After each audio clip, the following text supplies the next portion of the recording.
Live from MMA Fighting Studios, this is Between the Links. And now, your host, Mike Heck.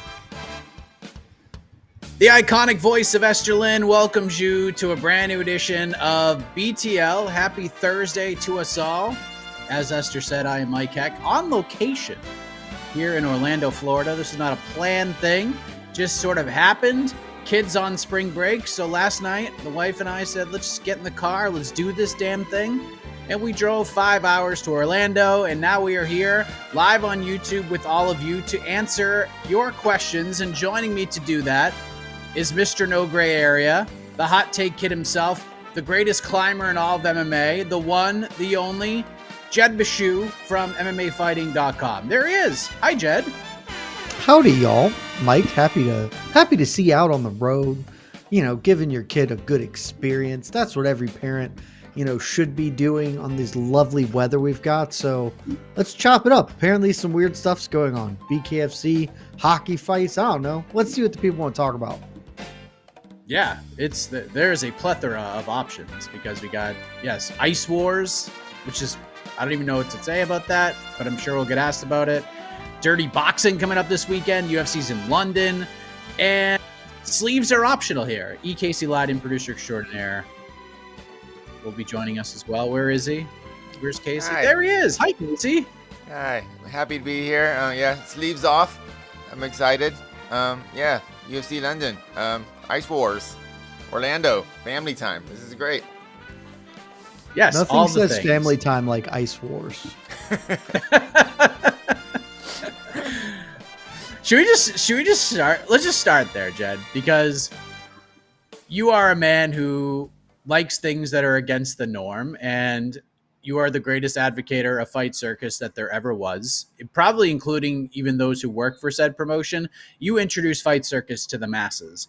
And now we have this thing, and I remember watching, 3 a.m., some weird network, flipping through the channels on a night, an overnight where a hangover is probably coming, eating some shitty food, flipping through the channels, and I'm like, oh, what is this? And you're watching dudes hockey fight, but that's the entire sport. And I was like, this is one of the coolest things ever. And then it just sort of stopped. And now all of a sudden we are back at it. BKFC is bringing Ice Wars to the masses. And apparently it's going to come as soon as June. So we are knocking on the door of their first event. Do you like this? I think this is an incredible idea, and I don't like what they're doing with it, if that makes sense. Oh, So obviously this is silly fun and I'm super supportive of it. I think that some point somebody needs to understand how fight, what are viable things, right? This is not a viable fight promotion. People aren't going to tune in every other Saturday to watch hockey fighting or whatever. But if this is a sprinkle of something different in the midst of your normal rotation, totally fine, right? This needs, what this needs to be, Mike? It needs to be the McRib, because when it comes back, people are excited that the McRib is back, but it's a limited time thing. You don't do it. So you don't come out and say, we're going to do 6 of these events a year and it's going to be BKFC Ice Wars, the organization. No, just 1 event a year, maybe 2, where this is the BKFC card. It's BKFC Ice Wars, the card. BKFC Ice Wars 3. I was trying to think of something clever off the top of my head, and I just started speaking and hoping it would come, and nothing got in there. So it's just Blades you shouldn't try. Yeah, something very silly and fun, you shouldn't try to make this a promotion like it's something that is sustainable, because it's not. But as a change of pace for your normal BKFC product, I think it's great. And so if I were them, I'd just be like, why would we do this 6 times a year? Maybe we do it twice a year, but we have our tentpole events, the Knuckle Manias. We can add the Ice Wars as a thing. But I think that I'm 100% going to tune in for the first one. I'm probably not tuning in for the second one, especially if it's a month and a half later. So it's just you always say it, you got to give people room to miss you. And this feels like the exact opposite of understanding that this is a sort of thing that would do much better in small doses than it will be here's this great new idea. So when I saw this was like, to me, this was the UFC's power slap in a lot of respects. We're like, all right, we're going to do something different where like you flip through the channels, or in today's society, you flip through social media and you see hockey fights, which you would stop and watch the occasional NHL hockey fight. But if this is like what this is, people are probably going to give it more cadence. So they obviously don't have the UFC's power. They don't have Dana White backing it as a promoter. Is this kind of similar? Like, this will not do the social media numbers that Power Slap will. But Power Slap will never get a television deal again. Like, it's not one of those things. They will make their money through just sort of the attention span of today's world, which is, okay, we're going to watch one dude slap another as hard as they can. That dude's going to fall over. And then maybe we'll see another one in a few seconds. Like, that's where Power Slap's business model is right now. And they're getting a YouTube deal and such. Is this sort of what BKFC is trying to do as well? Trying to get some extra social media boom? Because like you said, this is not something that like Warner Brothers Discovery is going to pick up and be like, you know what we need before AEW Dynamite? We need Ice Wars from Bare Knuckle Fighting Championship. I think that is the goal, is to be something like that. That I got to tell you, Power Slap should just not be your target. Like, nobody should be aspiring to Power Slap. That is a thing that exists only by the virtue of Dana White's stubbornness and an infinite amount of money that he can pour into this project. Not that it's like a huge money sieve, because they don't pay anybody anything and the production costs are relatively low, but like, you don't need to try to be that. Because realistically, like, what BKFC has done is run their own race. That's why they're interesting. This is a continuation of that to some extent. I just think it's a miscalculation as far as like what a sustainable product is for them. I think that this should just be like a one-off thing where you do it every once in a while, because this is frankly much more interesting than Power Slap. I have never had the same moral issues that people do with Power Slap. I think that it is just incredibly uninteresting, but if you like it, sure, I guess. Like, I think a lot of things are like low brow, but it's fine. Like, it's not a crime to enjoy that. This is, at least there is something that maybe it could be interesting, but is it going to be interesting enough to compel people to watch over and over again over the course of a year? No. It's like a morbid curiosity thing. There's a reason, like you brought up, the greatest promotion in fight sport currently, Fight Circus. They don't do all their gimmicks every time out because it loses the panache. It loses the appeal. You just put it in sparingly and you let people keep coming to it. And so I ultimately think that this will have less legs than Power Slap has, strictly because there's not the same level of investment behind it. And I think that will overall be better for it, because it should not be something that, it shouldn't be a new thing. We're like, ooh, there's an Ice Wars tonight, because you should never say the phrase, there's an Ice Wars. It's like, oh, Ice Wars. If it ever gets frequent enough to use a word before it, a qualifier before it, that's too much. This should be Ice Wars, the only Ice Wars we talk about for the year 2025. I dig it. I agree with you. I think this is 1 or 2 times a year. I think make Knucklemania fight week a little more special. Like, slot one in there the night before. That would be a cool one. Do it some freaking Ice Palace somewhere where B-League 40-plus-year-old hockey players play their Wednesday night games. Like, you just do something there, 400 or 500 people, sell a few tickets, make it part of an experience to enjoy the entire fight week. Get a couple hockey fighters in. Like, get a couple like old hockey enforcers in. Yeah, like, that's just fun stuff. Like, that's what this should be. This should not be, hey, let's look at our schedule of events and see 6 Ice Wars cards between now and Thanksgiving. It should just not be that way. So I'm intrigued by this. Hopefully it's done correctly. Hopefully it's not overkill. But every time BKFC does something, we're like, this is as good as it gets. They always find a way to keep on moving. And yeah, if you're going to do events, it should be part of fight weeks and just like the 2 biggest ones you have all year. So yeah. BKFC is obviously like a fairly creative organization. I would like them to to just lean into that, as opposed to being like, ooh, here's an idea. Let's beat this horse until it's dead. Like, okay, you've done Ice Wars. What other kind of wars can you do? Like, what else can we do here to sort of exist in your same space but maybe push the envelope a little bit. I would love to see that from them instead of just going down, oh, here's an idea that's fun. Let's really try and make it something. Because and maybe I'm wrong. I guess I could always be wrong here, but like, there's just not a real world, I don't think, where this becomes like a thing. And so don't try to make fetch happen. You got to let fetch happen organically. And this feels like they're trying to make fetch happen a little bit by saying we're going to do 6 of these. We wish you luck, BKFC. We like the out of the box thinking, that's for sure. All right, let's bring in the Suns Out, Guns Out, EKC London to bring up your questions, your thoughts. Maybe you have super chats about Ice Wars to keep the conversation going. Ice Wars. Man, Ice Wars rules. UFC London. We got dirty boxing. Do you even have ice in California? Do they play hockey in California outside of the Los Angeles Kings? I was saying the Anaheim Kings. Ice is a very bad word in California. So, well, it depends on who. It depends on who you're for. F them all. Touche. No, they're yeah. Apparently, there's a hockey team here. A Los Angeles El Reyes, I guess, or something. But yeah, that's all I know about hockey. Oh yeah. There's a duck team down the street too. Yeah. That's quack. Yeah, quack. Let's go. All right. First super chat we got. Ooh, this is not loaded question. It's a you have to go back in the nostalgia part of the brain for this one. I like the nostalgia ones. If this is a Spencer question, okay, I'm looking at it. So far, so good. Usually it's like, name the top 10 welterweight fights you've seen between 2004 and 2009. We love you, Spencer.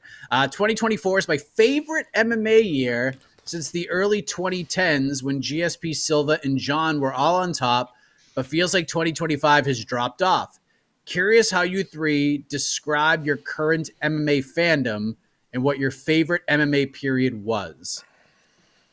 Casey, I want to start with you because I think you've been here. You've been around this world a lot longer than we have when it comes to this stuff. Like, because you look at it from a different lens. You've been covering the sport for a long time, and you've been up close and personal with some of the biggest moments that have ever happened. So, what was your favorite MMA period, just as a fan, and then just even working within the sport?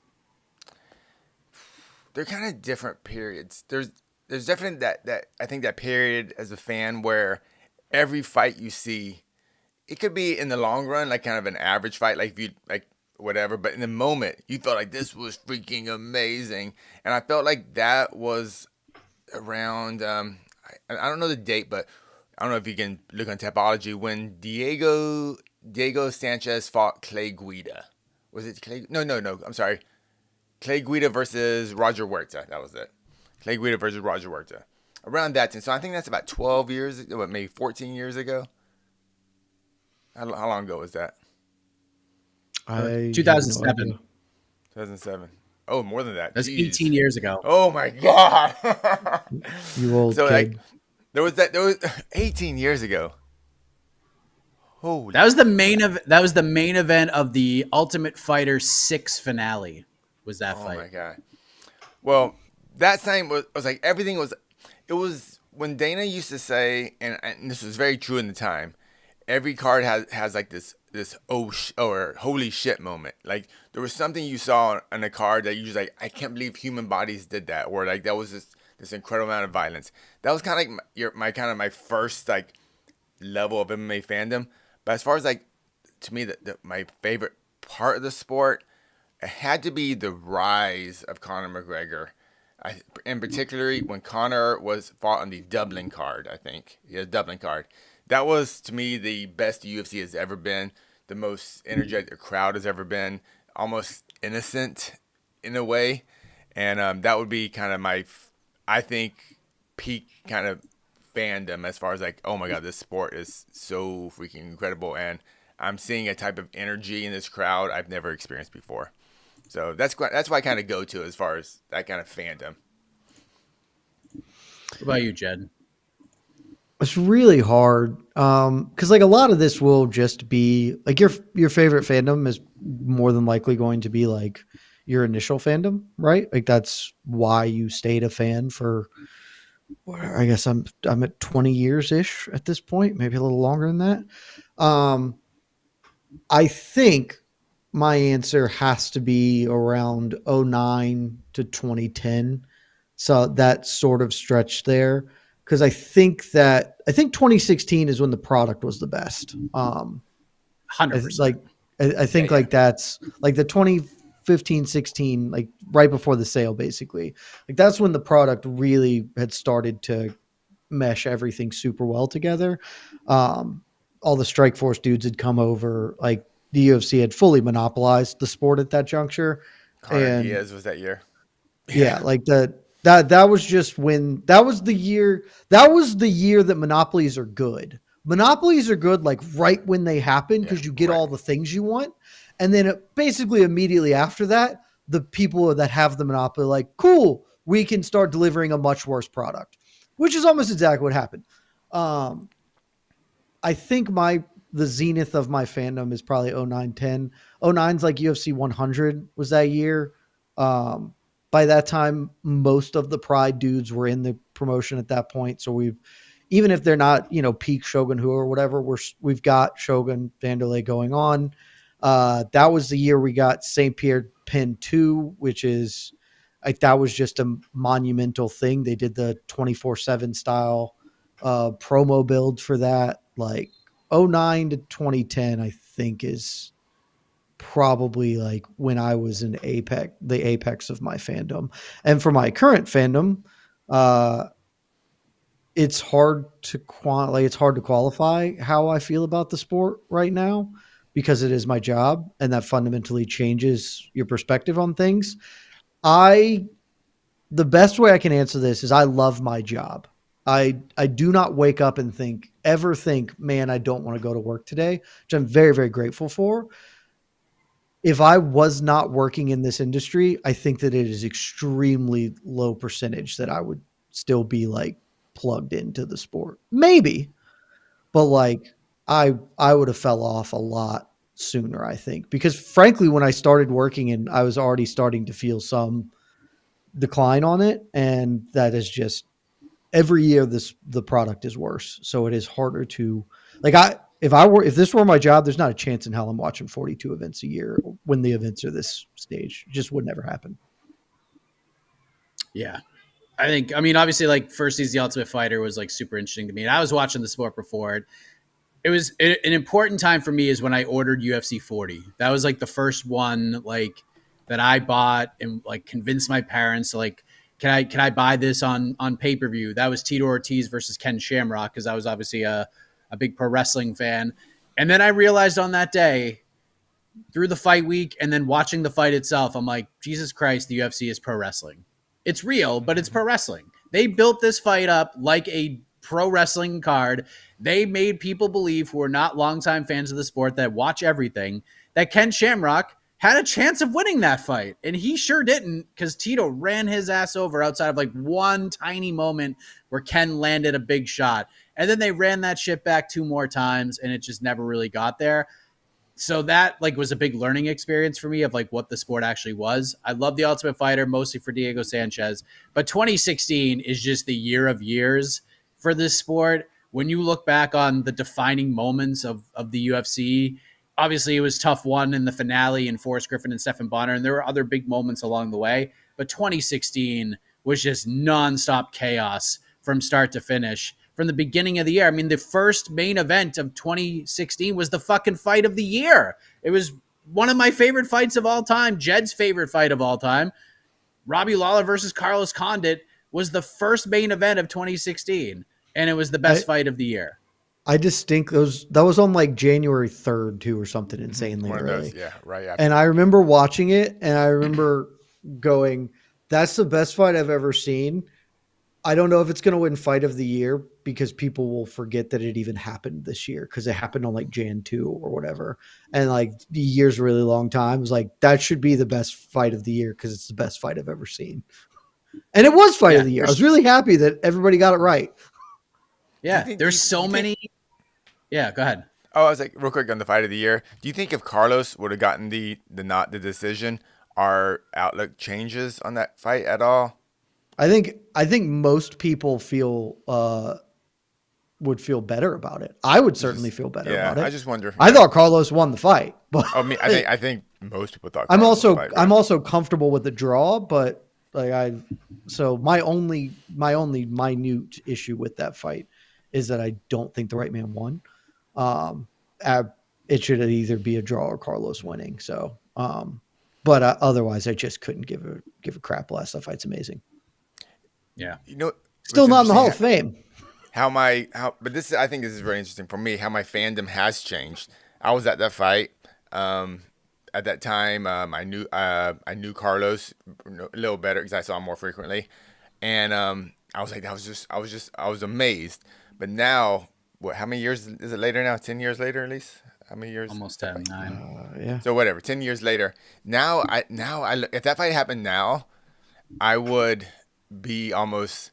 I'll be excited for like, cool, that was a fun fight personally, but like I'll be actually really sad because of how much brain damage took place in that fight. Because I just see fights differently now, in that sense. Like now I recognize brain damage and how incredibly, like both those fighters were not the same fighters after that night, and it's just weird. So like I was still a little, even though I was working in the sport for like almost 10 years at that point. I think I was still a little naive to the reality and dangers of the sport as compared to what I am now. So, yeah, it's different. We good on this one? I think we're good. Yeah. Spencer get his $9.99 worth? I think he did. I think so. I mean, 2016 just rules, and then you guys should just go. Like, if you're bored, like if you just want to if you need a time period to catch up on, if you're a newer fan, if you're like a COVID era fan, and welcome if you are, just go on the Fight Pass or ESPN Plus and just go through the entire 2016 from start to finish. And I'm telling you, not all of it was good, by the way. They lost pay-per-views. They had to turn a pay-per-view into a fight night like 2 days before because they lost a main event, and Johnny Hendricks and Stephen Wonderboy Thompson became a main event. And they had to change a pay-per-view to a fight night, like at the flick of the fingers, at the snap of the fingers. Like, this is when Stipe won the heavyweight title in front of 45,000 people. This is when Stipe fought in Cleveland and never fought in Cleveland again. After the biggest star-making moment of his career, one of the top 5 star-making performances of anybody's career, if we're being honest. They never went back to Cleveland. CM Punk debuted. Like, there's just so many weird things that happen along the way. So many great things that happen along the way. The sale of the company, UFC 199 for multiple reasons. Sorry, Casey. Also at 200. I mean, just Jesus. So much happened with 200 fight week as well. Just craziness. It's obviously a very big year. I will say it's different. 2023 was a great year. It is fundamentally different than these other years because there is also so much just nonsense in between it because there are 40 plus events a year, right? Like 06, there were like maybe 18 events or something. It was like a really small number. And so every fight card you watched was something meaningful. Good, important things were happening. And so like with the biggest stars in sport, 03, we know where the sport is at with as far as stars and declining, et cetera. 03 was fun because it was chaotic. And so it was incredibly fun to watch like Islam Makhachev Volkanovski. Like that fight was sick. Sean Strickland became the middleweight champion out of nowhere. Alexa Grasso pulled off that incredible upset. Like 03 was a really fun year that I think I would remember much more fondly if the sport were the way it used to be and where every other weekend I wasn't watching some Apex slop. Like we just got to build better cards with a little bit more scarcity. But 2023 was a really fun year as well. Yeah. Which made last year, obviously the highs last year were extremely high. There were like 3 of them. And so it felt like a letdown in a lot of ways. Yeah. Sean O'Malley wins the bantamweight title. Alex Pereira is on the wrong end of the knockout of the year, leaves the division, wins a title in another division before the year is over. It's just nuts. John Jones finally fights John Jones came back. Like Valentina Shevchenko got stopped by Alexa Grasso. I mean, Jesus. It was 2023 was a wild year. And so it was really fun. But like that is sort of the difference in my fandom for a year to jump out now to me as something like a whole bunch of insane stuff has to happen because there's also going to be half of the events are going to be whatever, like just stuff you don't really remember or care about. And so, whereas that's not how things used to be. And so, I'm an old man yelling at the clouds here. All right. All right. Thank What else you, we got? Spencer. I got some more super chats from Slito. Did you see the John interview where he picked Tom and O'Malley as the two fighters to watch out for? Now he's acting like he doesn't know who Tom is. When was this? I missed that. It must have been a while ago if he was picking Tom as a guy to look out for. Oh, someone found like an old interview, I guess, of John. It must have been if he was going to say that. Because, like, why? There's just no chance he'd say that now. And now he's acting like he doesn't know who Tom is. Yeah, that's John Jones. Guys, he's just not going to fight Tom Aspinall, and that's okay. I've been saying it for 3 years or however the hell long it's been at this point, and it's fine. We don't have to harp on it. We don't have to dig in. Like, he's just not going to fight him, and he doesn't have to. He does not have to. He does not need to. He is more than able, and I'm not going to use the word deserve because it doesn't really mean anything. Like, he didn't have to if he doesn't want to. He's not going to. My primary issue at this point is we all know you're not going to, so just quit pretending. Like, let's stop wasting everybody's time for this, which is what's happening right now. And so it's a little annoying, but like, he's just never going to fight Tom, so it's fine. Yeah. And UFC should make Tom the champion and move on. Do you think, hold on, I since you brought this up, like I've seen people say, well, because of how bad the UFC and ESPN's relationship is right now and the whole, the way the year has started, that because it's a contract year, anyone who wants to see that fight should have more hope than ever that it's going to happen. And like well-respected people within this industry. Does the way this year has started, this first quarter, the ESPN blunders, UFC's awful cards for the most part outside of 311, should that give you hype as somebody who wants to see John Jones or Tom versus Tom Aspinall? Are they setting us up for something big here, or do you think one has nothing to do with the other? I don't think they're unrelated, but I don't think anyone should have hope. The ESPN stuff is unrelated. The UFC is just mad at ESPN because they have a dog shit product. That ESPN having a bad product will not incentivize the UFC to pay more money to make John accept this fight. Yeah.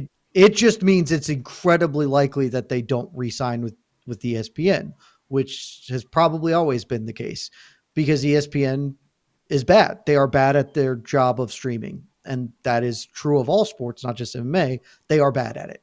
And so they're going to lose the UFC. Like, I will be pretty shocked if the UFC comes back to ESPN unless ESPN just opens the bank account, which I don't anticipate happening.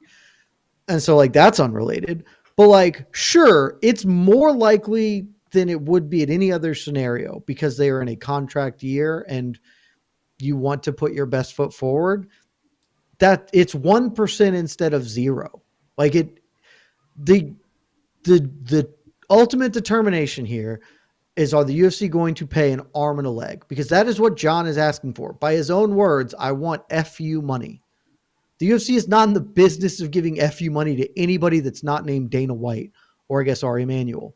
Like, they're just not going to pay the price that he asks, and that's fine. That is not a condemnation of John Jones to ask for that money. That's what he feels his services are worth, and that's fine. But they're just never going to do that unless they have no other alternative. And they do, because it doesn't, whether John fights or not is not going to make a major difference to the deal Netflix is going to offer them or the deal Fox is going to offer them or Amazon or whoever it is. Like, they have a product that suitors want. And so they don't need John at all. And that is the core tension. The UFC does not need John Jones, and John is asking for money that they do not give out. So he's never going to fight him. Yep. The UFC will never let a fighter become bigger than the brand ever again. Yeah, they did it once with Conor, and now look where they're at. They're actively not trying to have him fight. And when they did do that, that was the the most fun the sport's ever been. Yep. But maybe not the most profitable though, and that's what Yeah. matters because that's So- the world we live in. Boo hoo. That Dude, sucks, but here we are. If the UFC was negotiating with only ESPN and then they are negotiating for a deal, hey, we need to show how much value we bring. This is what we can do. Here's how you can get returns on your investment with us. Then maybe. They are not. They have every streaming partner is in a fight to get them. It is not the ultimate thing that will decide the deal would not be how much value the friggin' UFC brings on like pay-per-views, which recent reporting actually suggests pay-per-views are just in the tank. Because that makes sense, honestly, anecdotally. But like, yeah, no, it doesn't matter. Like, this is a bidding war between Netflix and Amazon and Fubi and whoever the hell wants to get involved, and they're gonna have to pay out the nose anyway. So it does not matter whether John fights. So no, they will pay John $3 million more than his regular contract because they feel generous or whatever. But that's it. Like, he's not getting FU money.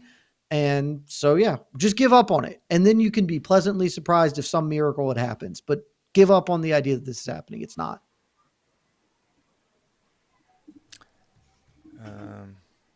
Yeah. So, Alright, do you let's guys move believe on. that John knows who please. Tom is? I believe that I single-handedly made John aware of Tom by trolling his You? ass. I led the trolls that specifically got John to start tweeting responses.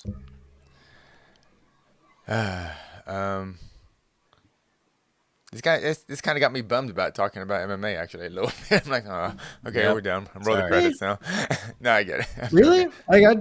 I just whatever, man. No, because we were talking about fandom and like, oh yeah, this is. So in my head, I'm going like, oh, those memories and those feels, and then I'm out to here. I'm like, oh well, UFC's got to make their money. UFC's got to make their money. That's Guys, the UFC didn't make John Francis. Why would they make John versus Tom? Oh, of course, It's just of they're not course. going to do it. They're not going to do it. It's fine. But They we could have always made go back it in the middle of COVID year. They all wanted it. All they had to do was pay for it, and they would have gotten it. And I bet And they didn't do it. honest to God, bet the price of that fight is cheaper than the price John wants now. Oh, 1,000,000%. 1,000,000%. Because that's just how things work. So it's just not going to happen, and that's okay. We miss out on fights we want all the time, and the sport keeps moving on. And then people, will remember, oh, that's a shame we never got that one, and then never think about it again. There are dozens of fights be like, would have been cool to have that, but we didn't. All right. It was just a slight change in our timeline. We could have had Francis Ngannou versus John Jones at the UFC Apex in front of 10 people. Yeah. Oh no, that would have been. They would have brought that would have been shit to Yas Fight Island for baby. sure. Oh That'd yeah, been Yas that Island was for going sure. to Fight Island. When they did Stipe Francis, right? That was at Apex, right? That was Apex, yeah. Yeah, I'm just saying. Yeah, who knows? All right. Thank you much. Got a few more super chats.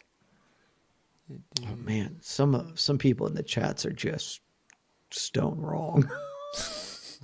Oh, I can't wait. I can't wait. And I'm hoping there's a subject that I got blasted about in my DMs that I hope comes up here because I got shit to say about that. Lazy Bed, thank you. UFC on TNT. Are we for or against? Very intrigued. So our own Damon Martin writes up a report. The CEO from TNT Sports, WBD, to be Warner Brothers Discovery. They're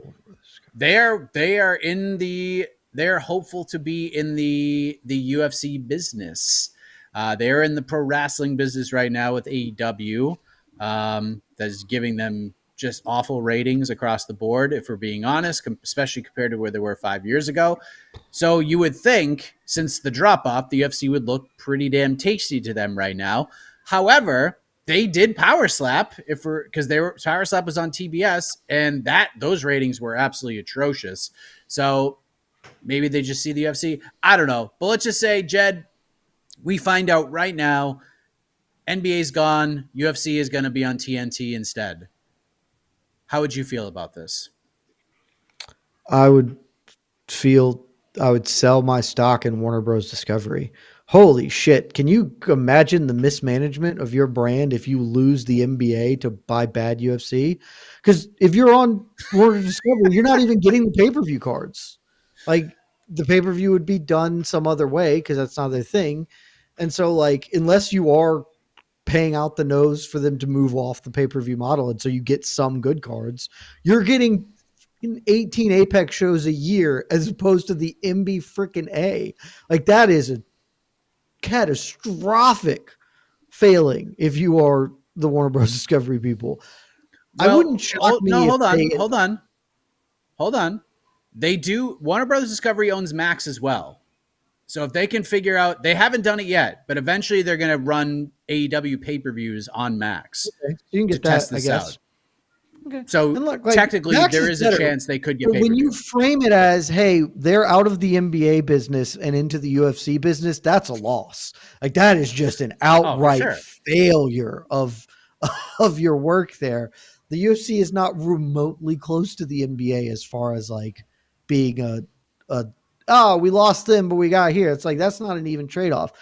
I have maintained a firm belief this entire time that the UFC is going to bifurcate its product in some ways.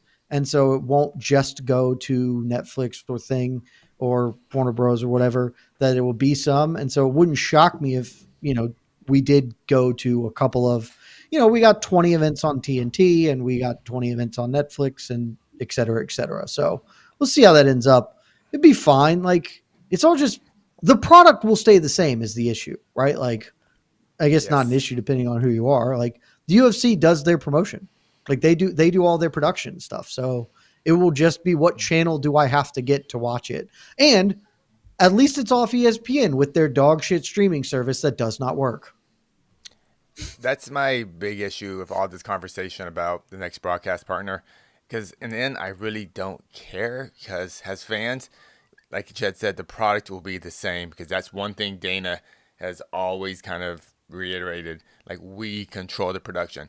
The only way I would be excited about the new broadcast deal is kind of like if on TNT versus whatever, Netflix or whatever, there's different production. Just like, NFL games on CBS versus Fox or whatever. It's the same thing, but slightly different production. I just want that. I want something different. I've been seeing the same freaking logos, same freaking music, the same freaking everything for the last 20 years. I want something different in terms of the production, and I would love that. It just had a different look, a different vibe. Yeah, you're still in an 8-sided cage, but it looks a little different. That's all I'm kind of hoping for as a fan, personally.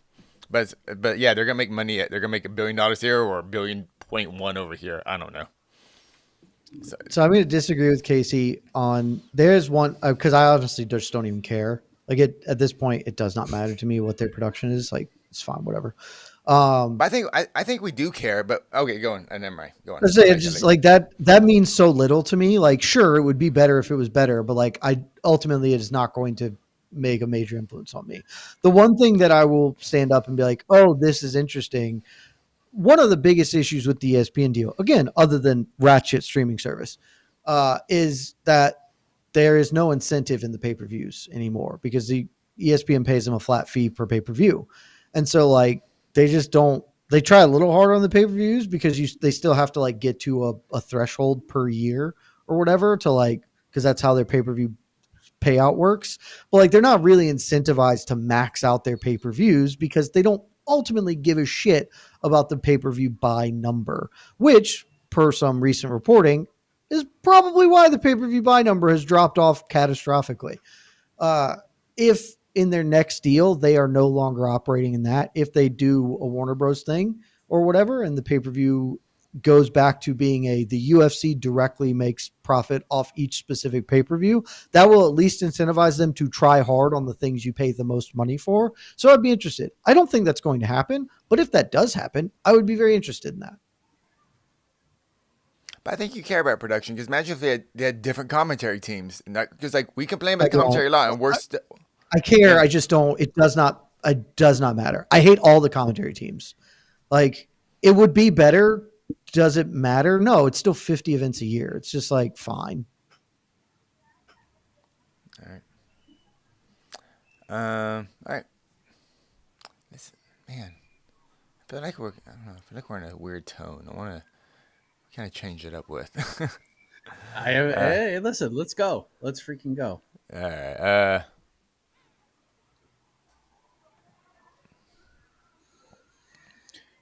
RS40 guys, can you consider doing a watch party for this weekend's card? Also, do you think Leon's excuses of the Bilal loss are going to haunt him versus Sean? I don't think we're going to do a watch party for this weekend's card. There's just so much shit happening on Saturday that it's like impossible to do it. So we're not going to do it. I would say that there is a world where there will be a watch party of some kind the following Saturday. Not for Mexico City, but for the KSI Dylan Dennis, Darren Till, Darren Stewart card, because that's just silly, ridiculous fun. So we'll probably do one for that of some kind, probably like I'm a not on digital that. one. I reject being on that. If we're doing Mexico City, I'm in on that. I'm not. I'm having to write a thing on KSI and Dylan Dennis right now, and It's terrible. I want to go lay down in traffic. Like, I do not understand why Dylan Dennis is still a thing. He's the most uninteresting human being alive. And so I'm out on that. Find somebody else to digital. I'll do Mexico City because hell yeah, Brandon Moreno, Vinny Siggs, rock on, baby. That main card's fire. That prelim is tough, but main card's great. Yeah. But I ain't doing that.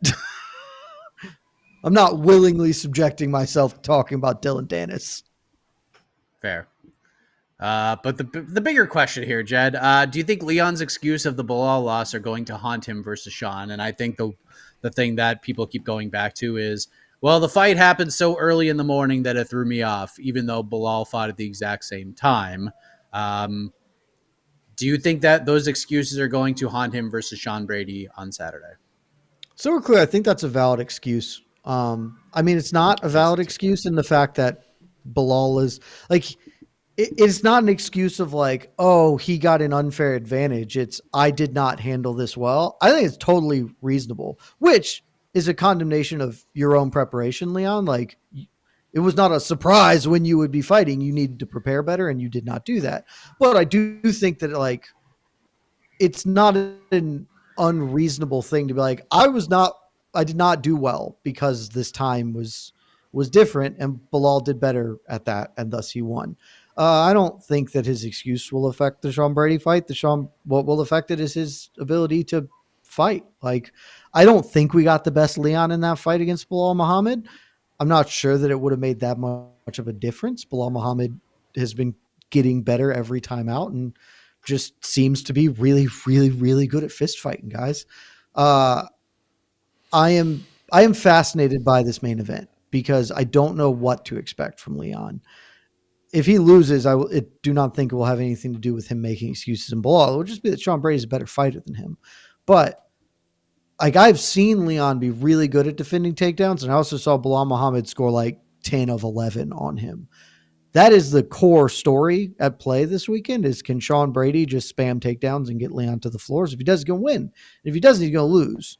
And so I am like, that main tension is really fascinating because Leon has always been a bit of a mercurial fighter. He went on that long win streak, but even during that win streak, like, there were just boneheaded errors. Nate Diaz almost beat his ass.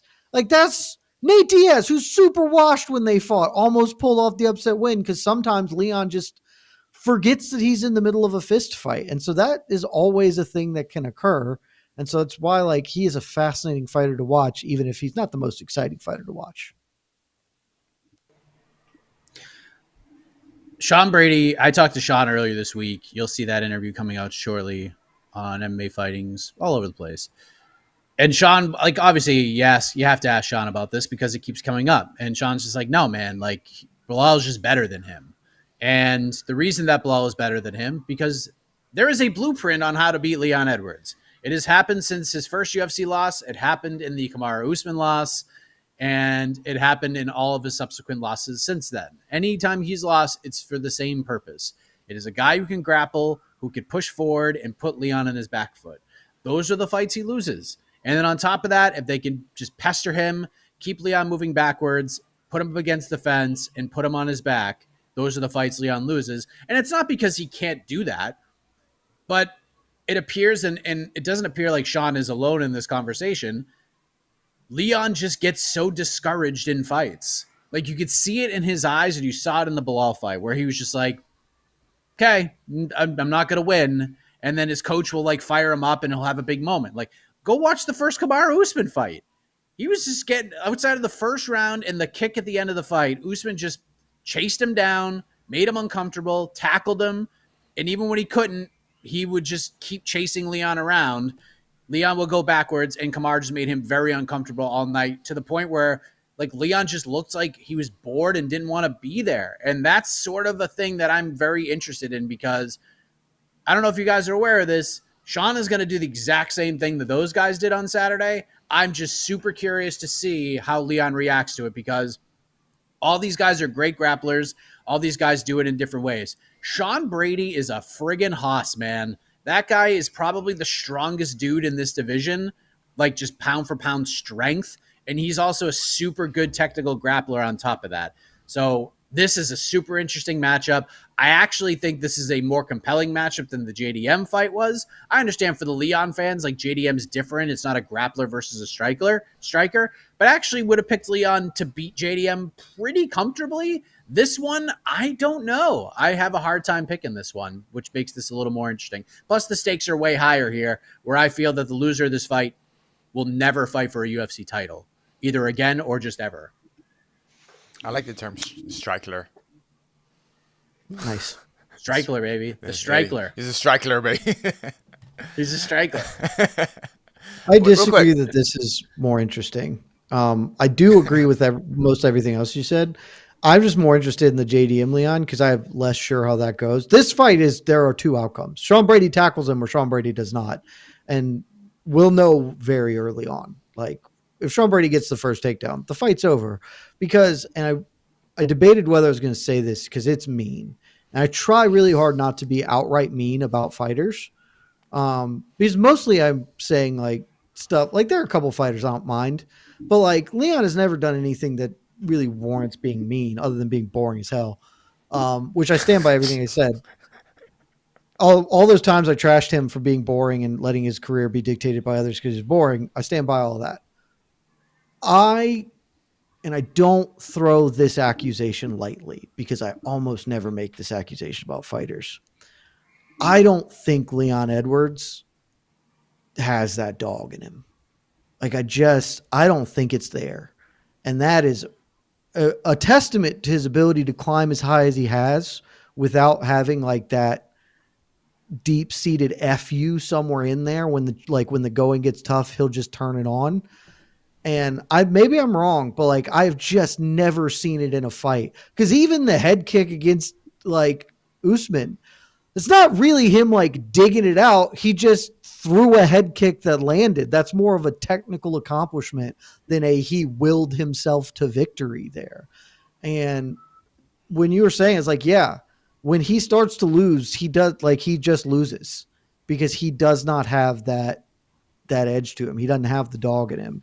And Sean Brady's a dude who he's got some dog in him. Like, that's really tough. So, like, that's why I'm not, like, I am interested in the core question of this fight. Once that's answered, I know how this fight goes. And so I was much more interested in the JDM fight, because a lot of things could have happened there that I don't really know what would have gone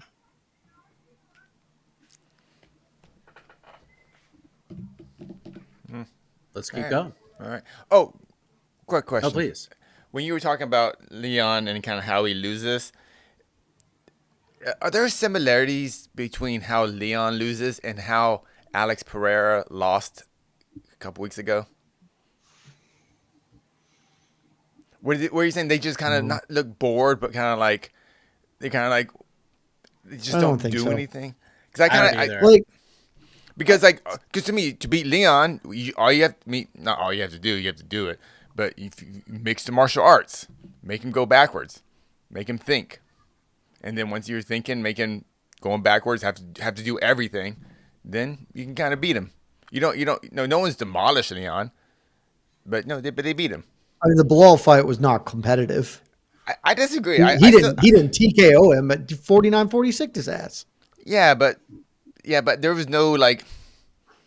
He lost rounds. I still don't think he got beat up and like lost that fight. So yeah, he lost rounds. He lost the fight, but like much like Pereira and Ankalaev, like yeah, he didn't get beat up, but he lost the fight, and that's why I kind of like he just kind of like we can't like Pereira just didn't do his when I feel like when you're just talking about Leon just didn't do his best when he loses.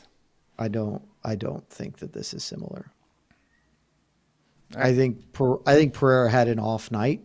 I think if Pereira continues to lose in that fashion, sure. Pereira had one off night. The other time he got knocked out cold. Leon mentally quits. And I don't think those are the same. And I could be wrong. Like how many off nights has Leon had? How many off nights has Leon had? He's had a lot of off nights, having to win some of those fights as well. But that's what I mean. To me, that is a dog in him. And you're saying, dog to win on your bad nights, that's having that dog in him. I know it might not be in the same sense. I think sure, he's got a poodle in him. He doesn't have a pit bull. Like that's a different kind of dog. And if like that's just going to take us down like a really long breaking down what that dog in him means. Like I am not disrespecting Leon Edwards' ability to cage fight. He's very good at cage fighting. But when has Leon Edwards overcome adversity other than the Kamaru Usman fight? In the cage, not saying in life, in the cage. Like when has he been like, oh, this guy's losing a fight? He is mostly a front runner, which is mean to say about a fighter because they hate that, but I think it's true. His most famous win. I mean, that's it. But yeah, and look, that part of what was so spectacular is it was so unexpected. It was so out of nowhere, and it's awesome. It was a great moment. Talk your shit forever, Leon Edwards, but like he gave up against Bilal Muhammad, just straight up. He was just not doing anything in that fight when Bilal got going. And Bilal does that to a lot of people, but like, I don't know. I think comparing him and Alex, and that's why I kind of compared to the Pereira fights. I was getting the same sense that Pereira was just like, I can't deal with this, and I'm just. I think you and I are just never going to agree that fight is remotely like Leon's losses. And the many other thing people about Pereira thought Alex too, won that fight. Yeah, and the other thing about Pereira too, in comparison to Leon, is Pereira was fighting all the time, man. Leon fights like once every 8, 9, 10 months, maybe once a year. Pereira's fighting every friggin' 3 months. At some point, it's just got to catch up to you, and you're going to have a performance like that. And in some respects, he had that against Khalil Roundtree too, but just found a way to get it. So, Casey, here's where I fundamentally see the difference.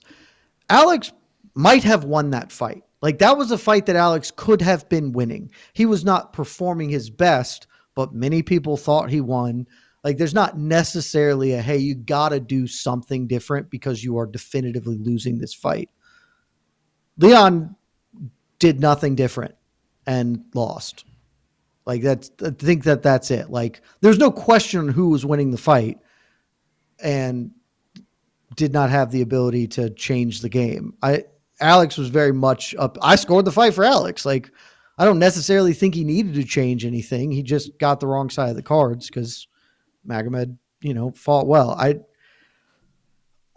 If you want to squint your eyes and call it the same, okay. To me, they feel very different. I guess just how we saw that maybe the Pereira fight because you scored for Alex and going into the 5th round, I already thought the fight was over. I already had it 3-1.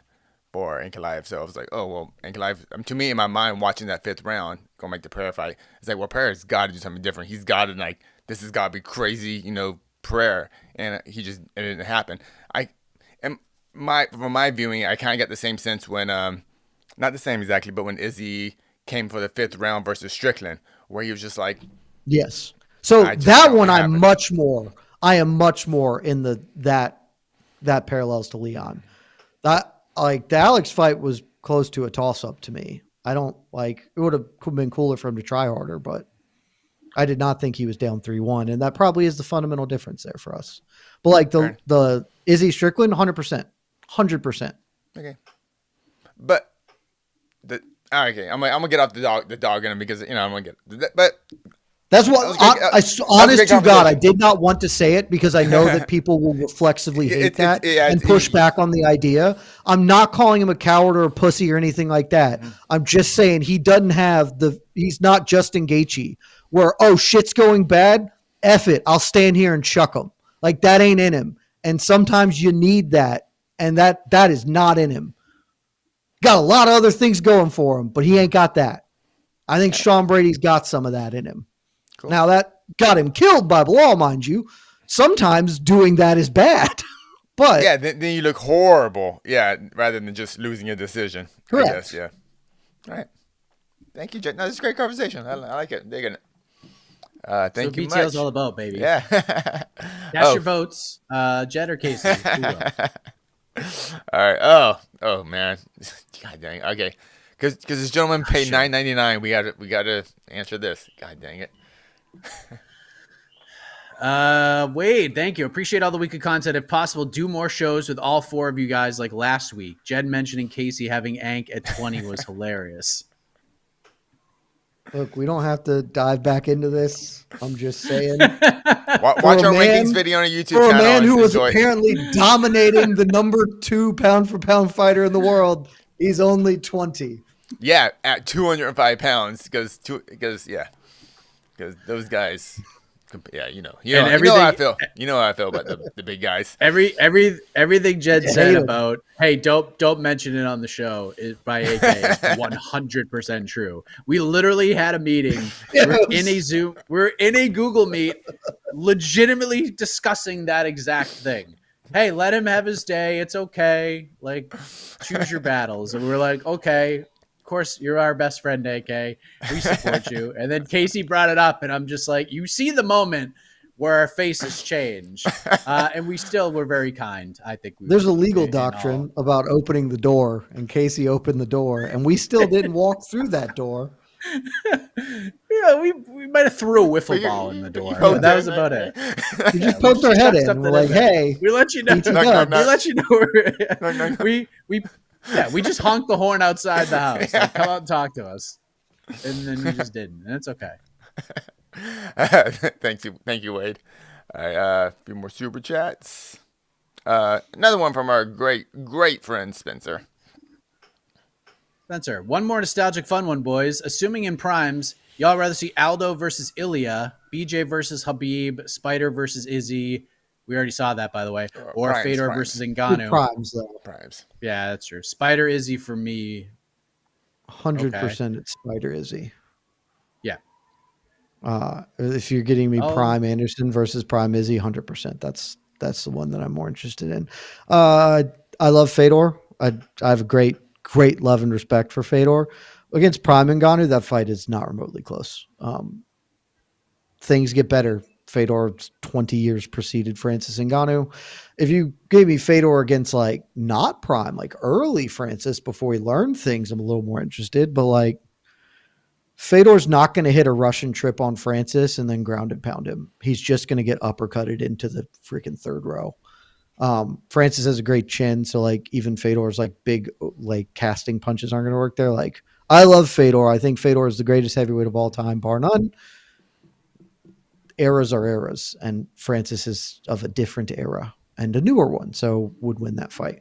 Aldo Ilya would probably be number 2. Yeah, I love that fight. Aldo's probably a little undersized for that, like ultimately, but that fight would be sensational. So that's probably my number 2 there. BJ Habib, I just don't need it. I watched BJ fight. I watched BJ fight George St. Pierre the second time, and I think that the fight looks something remarkably similar. First round would be interesting, like the first round or two, and I as big a BJ Penn fan as has ever existed, and I do not think he is competitive over 25 minutes with Habib. I'll go Aldo Ilya. That's my choice. I love that fight. That's fun.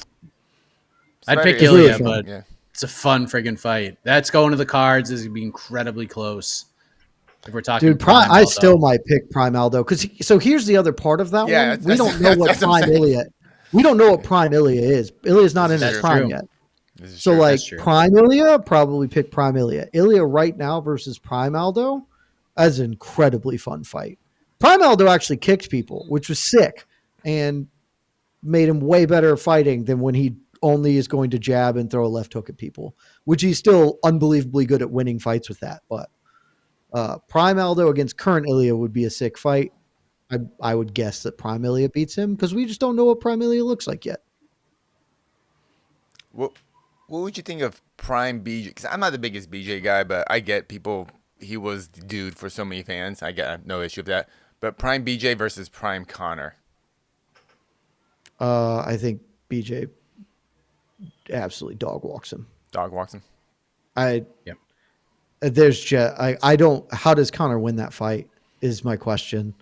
BJ has a prime BJ. I mean, shit. Can't be Even knocked old out. shitty BJ had a legendary chin. Yeah. Like Lyoto Machida couldn't knock his ass out at heavyweight. Like Connor's left hand is good as it is, and Connor will just. They have fundamentally similar issues. They both get tired, but when they get tired, BJ can tackle him, and the fight is over.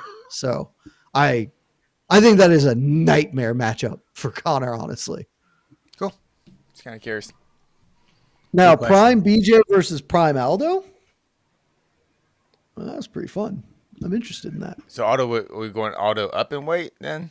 Or Yeah, are we I doing think just kinda- Aldo has to come up and wait. I know Yeah, BJ, I know did the BJ went down to 145 45, but that once, was a bad pretty- BJ wins that. BJ wins that fight, but Aldo is Probably wins it Aldo does by not being get the bigger. doors. Yeah, Aldo doesn't get the doors blown off him in that fight. Though. No. He's competitive. It's just BJ's boxing was so like 1-2 focused, and Aldo's defense is so good. That fight would be Just kind of very want to see it, competitive. yeah. I would have really loved a prime versus prime there. Yeah. These are fun to think about. Thank you, Spencer. Yeah. Honestly, we'll take a as you couple say more this, if we other could. than Habib, I don't know a worse matchup. Like I'm struggling to think of a worse matchup for Connor than Prime BJ. It's like, hey, here's a dude you cannot hurt and is arguably a better boxer than you and definitely a better grappler than you. Good luck. I guess I was more. Okay. I knew the boxing, but I was Yeah. wondering what you thought of BJ. Could BJ take Connor down, and how the boxing would go? So I was just kind of curious how you thought. But so And the first round, Connor's going to beat most people. And then after that, BJ's probably going to jab his ass off. And as soon as he shoots a takedown and gets it, it's over. So I've never thought of that fight before. That is a uniquely bad fight for Connor. Oh yeah, yeah. Okay. Like Connor would have to do the Nate Diaz rematch where he's like, I can't kill Nate, so I'm going to have to learn how to fight for 25 minutes. This is like his only chance. I don't think that would go very well for him. All right. Thank you much. Let's take a couple more. Sleeto. Shout out Sleeto. Can we speculate on how the end of John's title reign goes if he chooses not to fight / pulls out against Tom? How does Dana / the UFC handle it? With relative grace. I don't think they're going to throw. I agree. I don't think they're going to throw John under the bus just because they've spent so much time propping him up. And so my guess is it will be a behind closed doors. John, here's our final offer. Here's the date. If you say no, we're going to take the title from you. And John will say, no, that's not the money I want. And then they will say, cool, if you would like to announce privately that you're retiring, you're done, we can go with that as opposed to we are stripping the belt from you. And John will say, okay, guys, announcement, I am going to retire. And a week later, they will be like, John Jones is going to be inducted into the UFC Hall of Fame. Yeah, pretty much. That's how it's going to look. Looking forward to it. A couple more super chats before we get out of here. Honestly, John should have just retired after the Stipe fight. It would have made all the sense in the world. Yeah. Thank you, Jake. How do we get Dana to remove that Islam quote from the PI? Islam is so scared of Taporia, and a laughing emoji. Jed, your response to this. Put Jed up in the solo screen. What's so the quote? we can feel What's the weight the quote? of this. I don't know what the quote is. Let me Google It's something like I'm the champion. It's something like I am the champion. I'm willing to fight anybody because I am the champion. Yeah, Something like that. That's fine. Jake, love you. Thank you for the super chat. We really appreciate it. This is a really bad take, and that's okay. We all have bad takes. I have bad takes all the time. Your take is really bad, though. He's the top pound for pound fighter in the world. And he's certainly not afraid of Ilia Topuria. Because, as I've mentioned about everybody, almost all the time, no fighters are afraid of other fighters, particularly not when you're the best fighter in the whole goddamn world. You just operate under the assumption you'll beat everybody. However, I think it's more than reasonable for Islam to say, that dude actually hasn't accomplished that much at featherweight, because that's the reality. We all love Ilia Topuria. He's my number 2 pound for pound fighter in the world. He's a very, very good fighter who's not even at his peak. He's going to probably go down as like a talent to remember forever.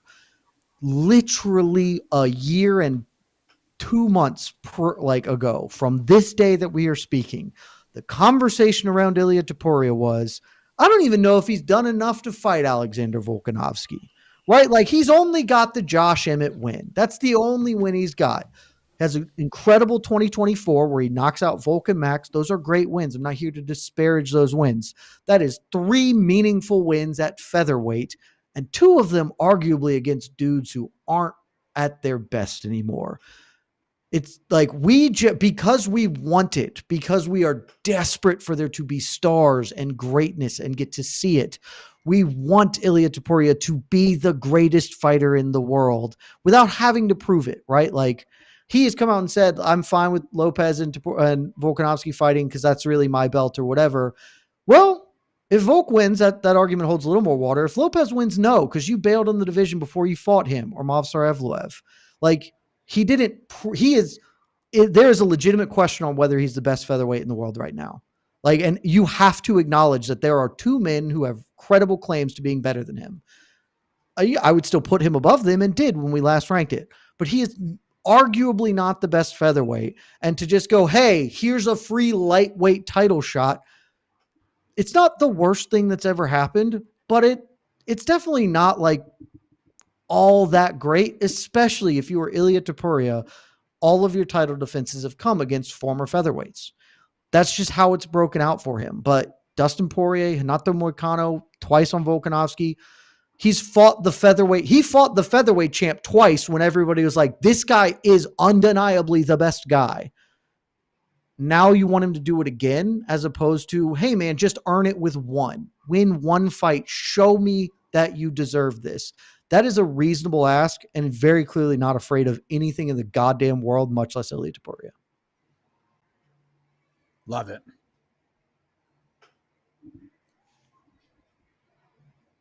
Pitar, why not Ilya versus Arman? Why not, Pitar? Because that fight friggin' rules. I want it. It's just not going to happen. Because Arman might beat him, and you super don't want to do that.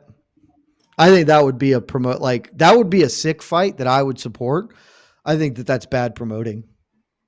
Like, that's bad promoting.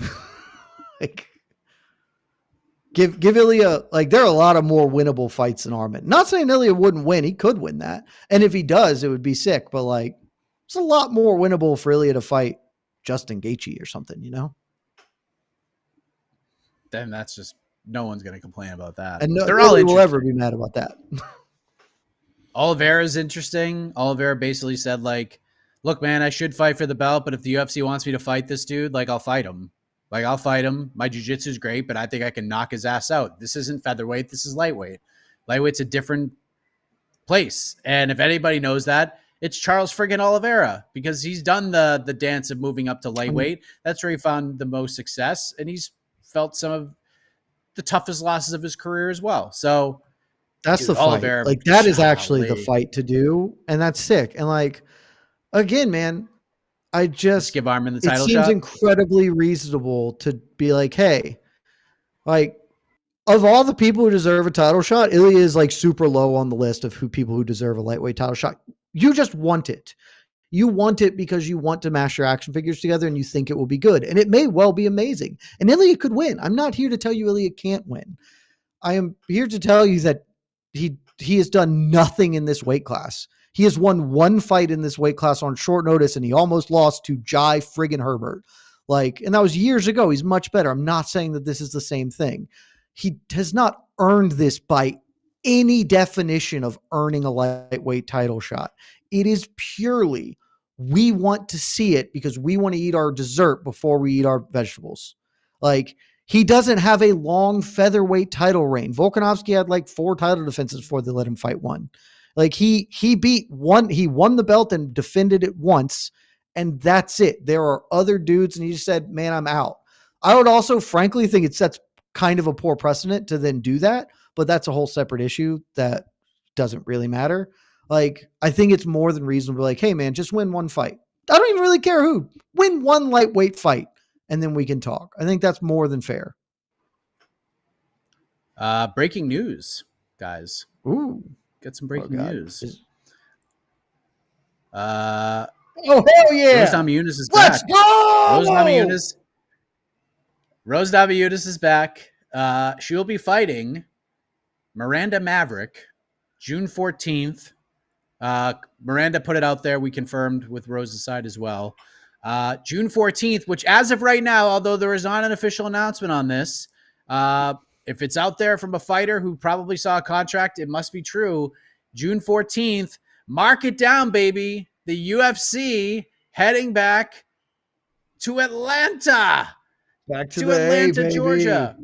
Boy, wouldn't that be a great time to announce TNT Sports and the UFC right in the home freaking base of where like TBS was, baby? How about that? This is interesting. Oh, now I got to look this up because this is not going to be a pay-per-view because they already have pay-per-views in June. Right? How do we know? We don't know yet. Because I think they're going to New Jersey and then 317. They haven't announced that yet, though. Oh, well, Wikipedia is lying, so that's good. Well, that's this rumor and innuendo. That's what's happening, but the UFC has not announced Newark just yet. That would that'd be bold for them to go pay-per-view week off International Fight Week. So I'm going to guess that if on this date that this just means we are in fact doing a fight night. And the last time that they did a fight night in Atlanta was never is the answer. Wow, history. They have done 4 pay-per-views in Atlanta and they have never done a fight night. So that's kind of fun. That'll be different. Mike, you can come on up. We could do a live everything that week. It'll be sick. Get a swing rounds in. Let's go, baby.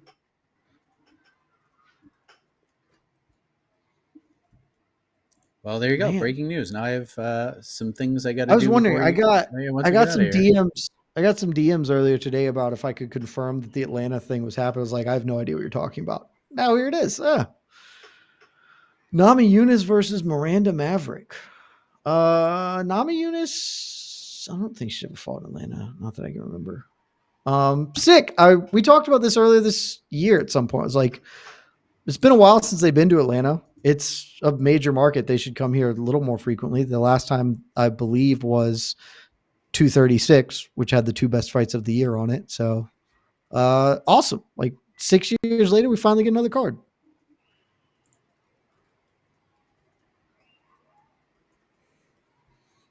Good stuff. All right. What else we got? My day just got a little busier with all this news in case he's muted. Fahim, is it possible we see is it possible we see Islam and Khamzat sharing International Fight Week?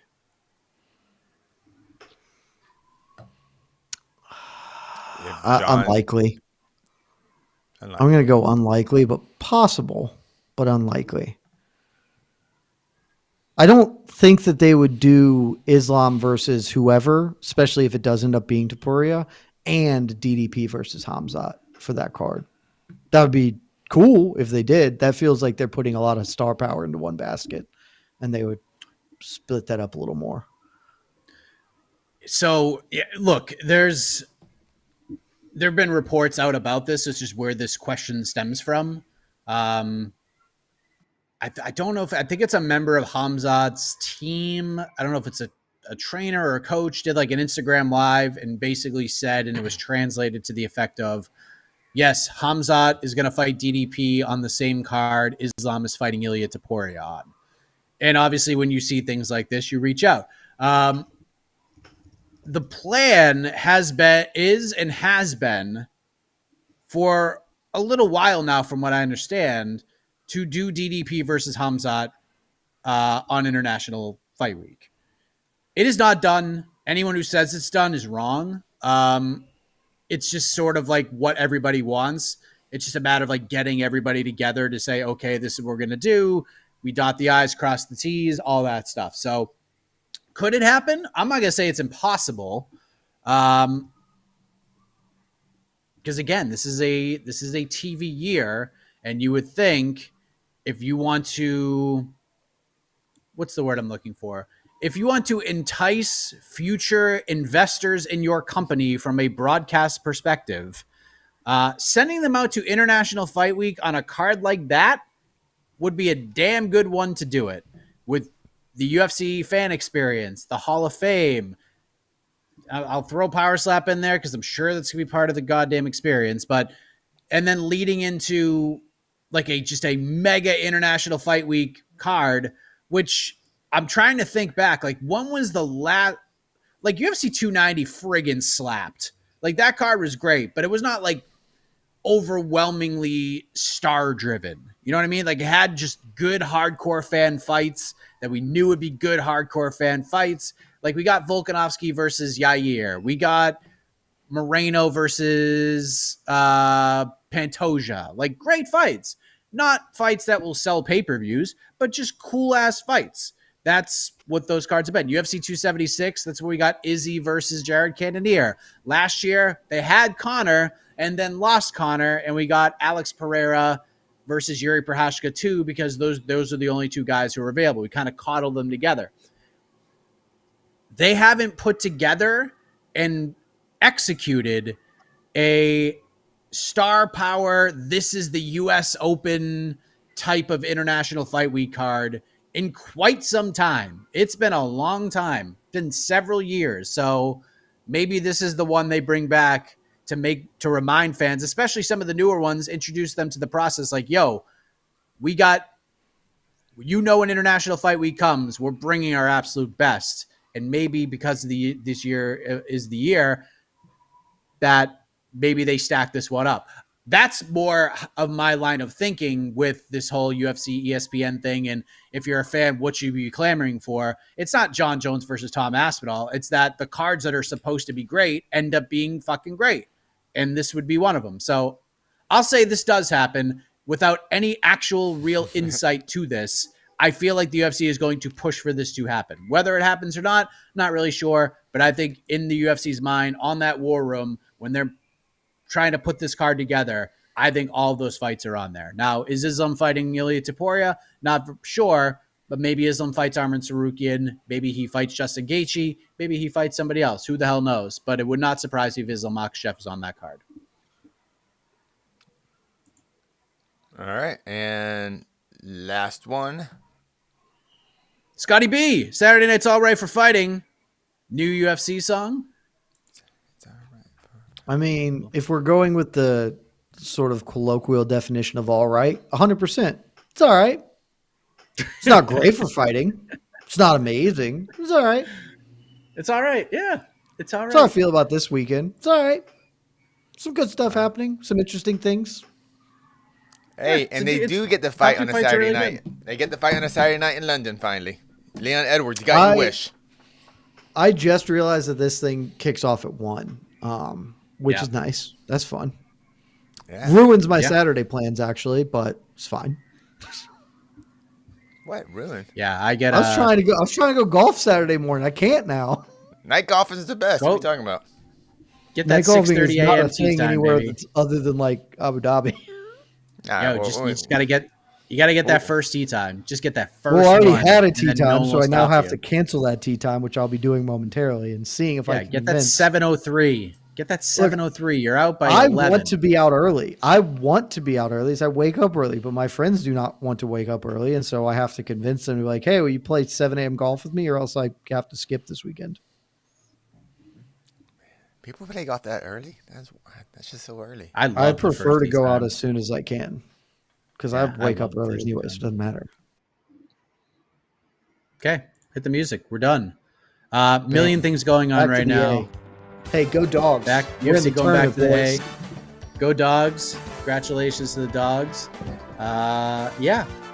More interviews coming. Mike Perry is up live on the YouTube channel. You will hear from Sean Brady. You will hear from Aljamain Sterling coming up this week on our YouTube channel.